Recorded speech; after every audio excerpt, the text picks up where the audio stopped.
What is up, guys? Welcome back. And so in the last video you saw that I unfortunately had to sell the Falcon, but I got some good news. I got something else. I bought a 1989 Fox Body Mustang, and it's a notch. So I came down here to Kentucky, picked this thing up, and this thing's a little cream puff. It's a 4-cylinder automatic. Let me get the hood open here.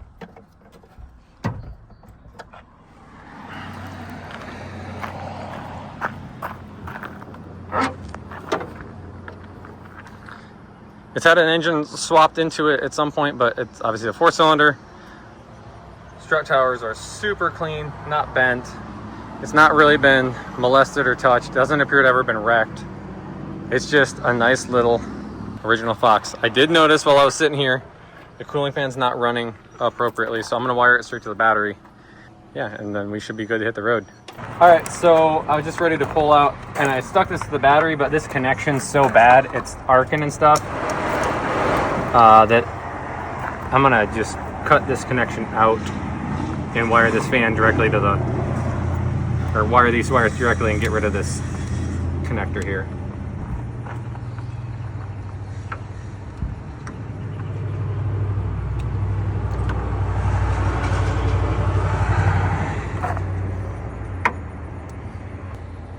I didn't bring any electrical tape with me. The only thing I could find inside was some hose repair tape, which is apparently just duct tape.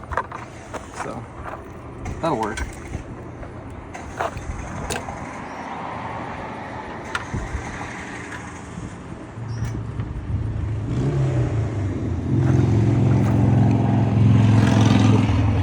It's not the right way to do that, but it's how we're going to do it.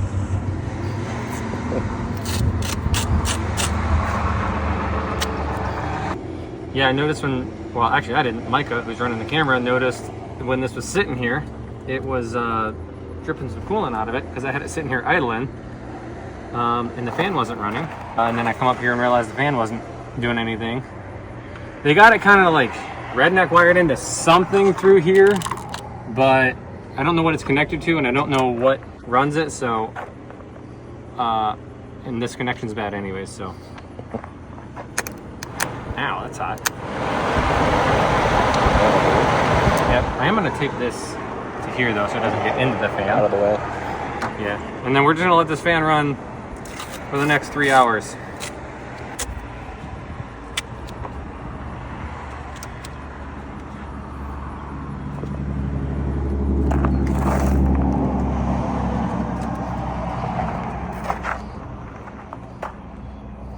Feed this through here again.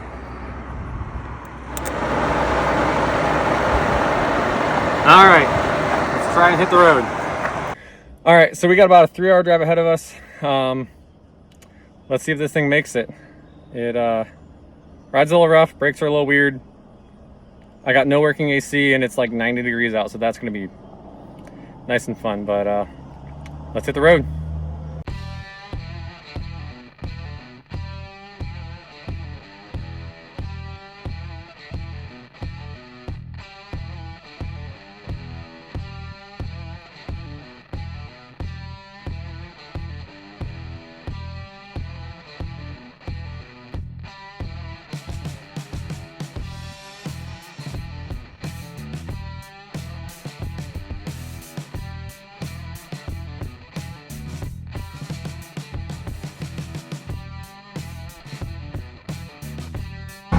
Alright, so I've been driving for about 15-20 minutes now. I have to tuck my beard into my shirt, it's blowing all over in my face. It's driving just fine, and we're cruising about 70 miles an hour, and I just got messing around because I'm looking around in here, and wouldn't you know it, I started messing with the cruise control. It works. So we're just sitting here with cruise going. Alright. Got a ways to go.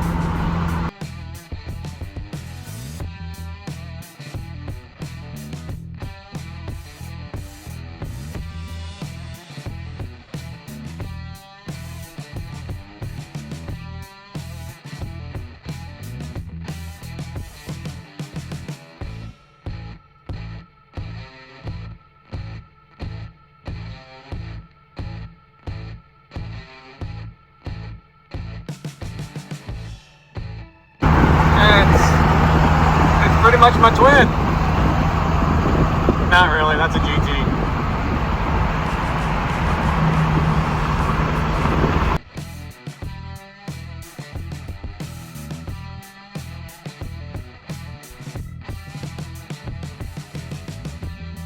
He doesn't want this 2.3 liter. We're about hour and 15 minutes in, and it's going great. I did notice one thing though. Well, I knew this, I forgot to tell you. The seat belt here, not really doing a whole lot. It's not attached, just the wiring. Just the wires are attached, so let's just not hit anything.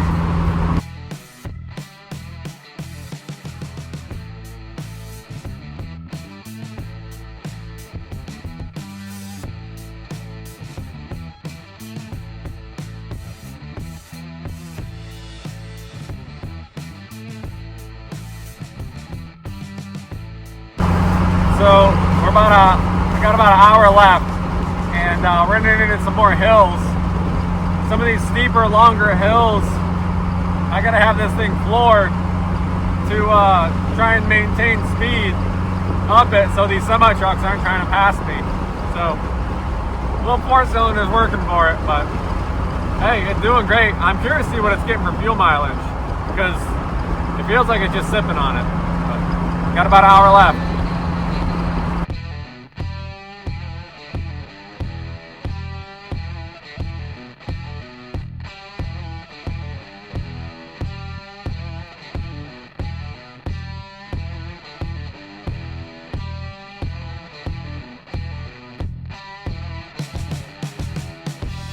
Alright, I'm gonna make a quick stop here.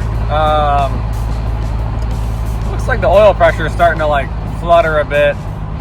And I did make the mistake, I forgot to check the oil before we left. So it may be consuming a little bit. I'm pushing this little 4-cylinder pretty hard.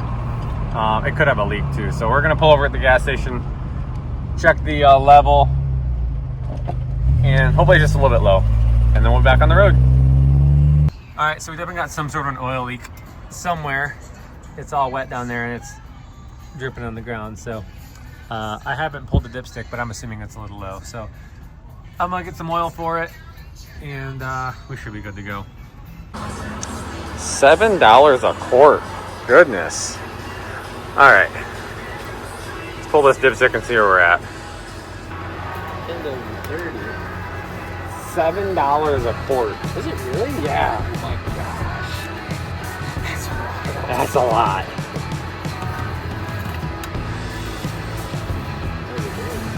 It's not on the stick. That could be why. So I might be buying another $7 or $14. All right, I'm glad we stopped. Yeah, that's a good thing. That would have been bad if we kept going. Yeah, I was going up the hills. It was like starting to like dip a little more and like start fluctuating. I'm like, I'm no expert. That's rough. Give it all. We're definitely putting. Well, no, don't glug on me. We're definitely putting both quarts in it. Yeah, for sure. That's yeah, that'd be why I had a hell of pressure issue. Puddle of drip forming. I mean, I think it's the front main or the front of the oil pan. Yeah, the whole front of the engine's covered. Firewall's got speckles all over it. But other than that, it's running great. Cruising down the road, awesome. The ride's a little rough, needs some suspension work, but yeah, alrighty. That's better. Is it showing out now? Yeah, it's on the dipstick now. Nice. We're good. Yeah, I think it's just kind of leaking out of everywhere. Is it? It's sweat and horsepower. That's what it is. You ready? Yeah, I'm ready. Alright. Alright. Let's go. Yeah, 2 quarts low. Let's see what oil pressure does now. Oh yeah, we're a little higher. Let's see what it does driving. So, yeah, definitely needed to stop for that. Alright, let's hit it.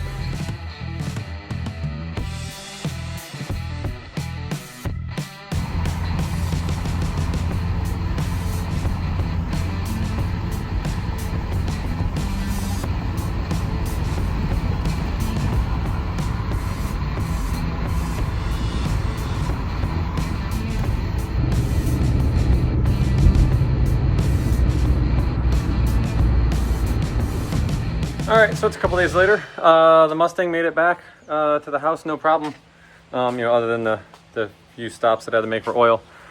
All right, so I wanted to explain too, because in the last video you saw that I sold the Falcon, the Flexus, and that was due to, given my current life circumstances, I don't have the time for a giant project like that, and I know that it's going to take a long time to finish that car, and it's just not going to do any good sitting. So that's why I got rid of it.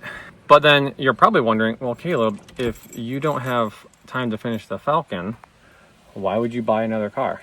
Well, one, always wanted a Fox Body Mustang. I mean, ever since I was probably 10, wanted a Fox Body. Never owned one. That's reason number one. Two, I've never owned a vehicle that I could just buy parts for out of a catalog, which is fine. But when you've had to fabricate and modify every single part or build every single part for all of your cars, after years and years of doing that, it's tiring. So I wanted something that I could, one, that I've always wanted, two, that I could buy parts for easily, and three, that I can just, when I'm back stateside, I, order some parts while I'm, over the course of time while I'm gone, get them sent here, and then when I get back, I can bolt the parts on. It's not this huge ordeal of, fabricating stuff, and then I can still drive this thing and enjoy it.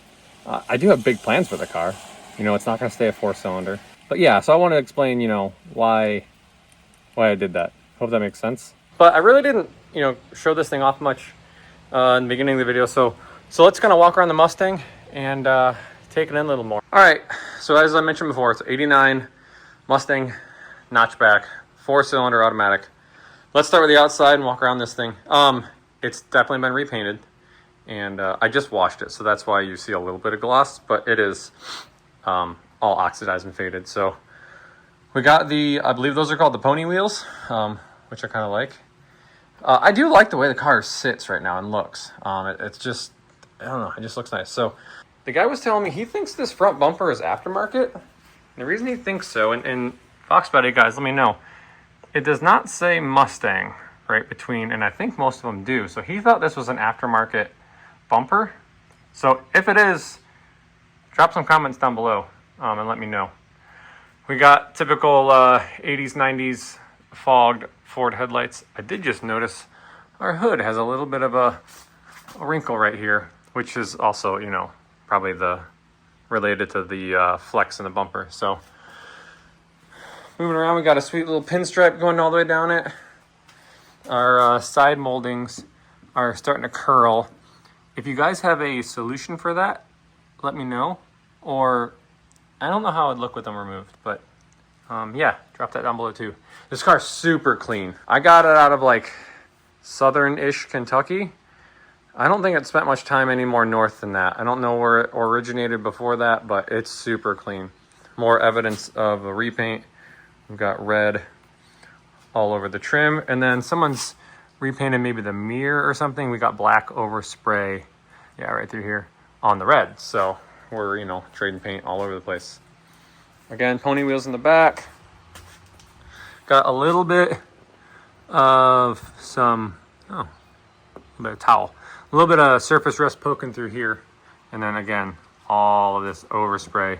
I don't know if this was rattle canned or if this was shot out of a gun. I believe it's single stage, or at least most of it is single stage, and I'll explain why I believe that in a second. Moving to the back, I was noticing, again, I'm not super familiar with Fox bodies. Are these reverse lights smoked, or are these factory tail lights? Let me know what you guys think. It does have dual exhaust, even though it is a 4-cylinder. This back hanger is broken loose, so that was just kind of dangling and flopping around the whole time. The trunk lid does have rust here, which I think was a common problem in this seam in here. It's pretty well shot, so it's probably going to need a trunk lid. This is why I say the whole car is not single stage, because we do have clear coat, or the remnants of clear coat. So maybe the trunk was never repainted. Maybe they shot like the front. Well, no, because they've shot the whole side of the car too, because we got overspray here. I don't know. Maybe they shot everything but the trunk, but we do have some checking of the paint there. This side, pretty much same as the other.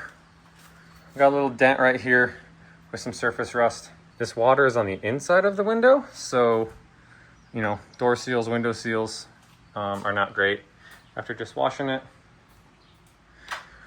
More of our peeling side molding, but yeah, it's a pretty straight car.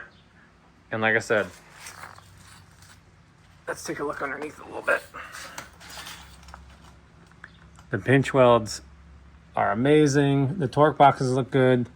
You got a little bit of like just surface rust starting right there. There you can see our two mufflers. Where is it? Y. Oh, it Y's like right up there. So yeah, this thing, floors are amazing in it. Let's hop in the trunk real quick. I don't have working door lock keys. The key I got does not work. So I have a set of door, glove box, and trunk key coming for it, but the trunk popper still works. Oh, that's right. I forgot Ford and their weird little button under the steering wheel to open or release the key all the way back. So here you can see our bottom of our trunk edge. It's been like, what is that? Is that this? Oh, that might be the original seam sealer. I might be able to clean that up. I don't know. I'll have to look at that. I'd love to not have to replace the trunk. But obviously the car was originally red. Everything's red under here. Red inside. Yeah, I mean, we still got the little, the VIN number. Back here, nothing too crazy. These jumper cables out of here. I'll show you the trunk floor. Trunk of this thing is, again, mint. No rust at all.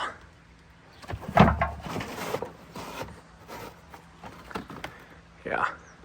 What we got going on up here? Got some expert wiring. What would that be for? Oh, the license plate lights. All right, yeah, not a whole lot going on in the trunk. Hop inside. So we got a pretty basic light gray, almost faded to blue interior. It's not in horrible shape. I mean, the seats are worn, but column's missing some plastic pieces off of it, but I believe, yep, I got those back here. Yeah, we got a bunch of interior panels back here. So nothing crazy to write home about. Like I mentioned, cruise control actually worked. Headliners, we're starting to get the saggy headliner. It's been cut up a bit, but yeah, I mean, it's an 89. So I'm a year older than this car, so it's 36 years and it's still in decent shape. Back seat's actually in really good shape. Got some scratching of the plastic back there, which those look like they were painted maybe. I don't know if those were supposed to be painted or not. Guys, you'll have to educate me on Fox bodies. I love the car. This is my first one ever owning, so. Oh, look at that. Owner's guide, warranty, operating guide, some paperwork, Ford electronic sound system operating guide, and then we've got a congratulations.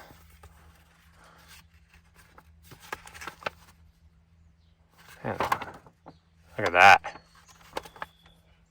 Good stuff right there. And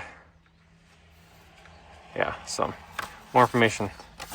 So yeah, like I said, trunk release still works, fuel door release still works, crank windows, power locks, AC carb, AC doesn't work. Yeah, I think that's it for in here. What do we have in here? Oh, we got registration, Mustang Thunderbird.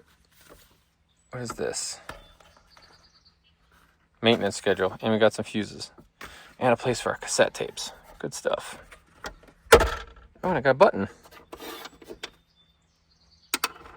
Yeah, like I mentioned in when I was driving it, seat belts aren't doing a whole lot. Not sure why they're unbolted, but they're unbolted. I'm surprised this car, for being a red car, that it didn't have the porno red interior, which I'm not sad about, but all right. let's look under the hood here at all these horsepowers.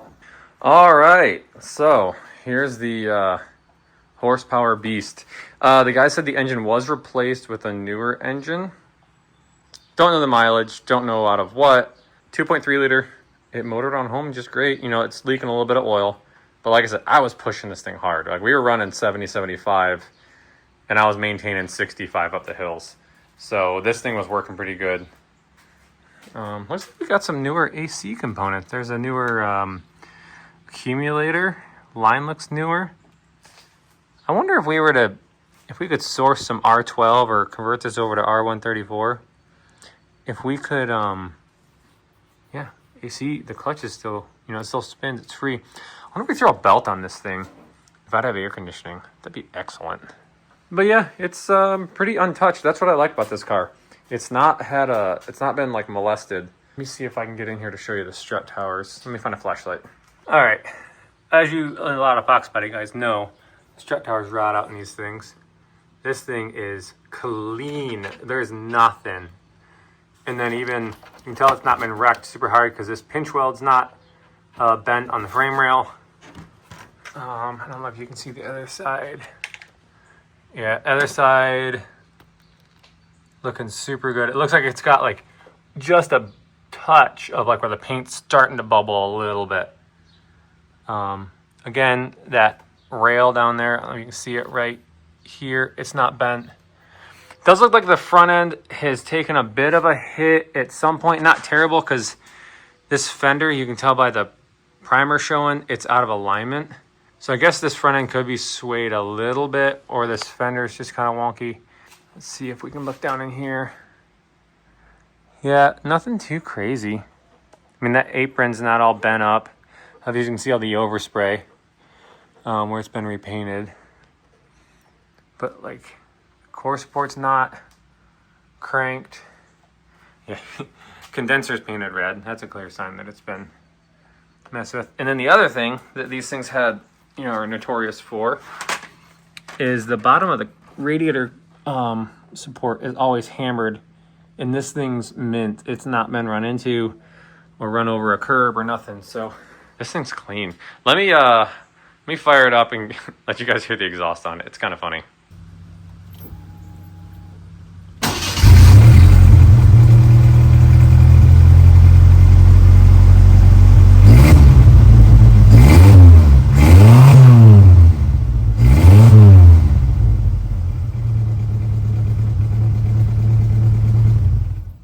Guys, I hope you enjoyed, you know, the Mustang. I hope you're going to see more of it on the channel.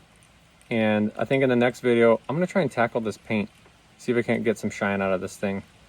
It's not in great shape, but I'd like to eventually repaint it. But if I can get this nice and shiny for now, it's a bonus. So, guys, drop any questions, comments down below. And thank you guys for watching. Bye.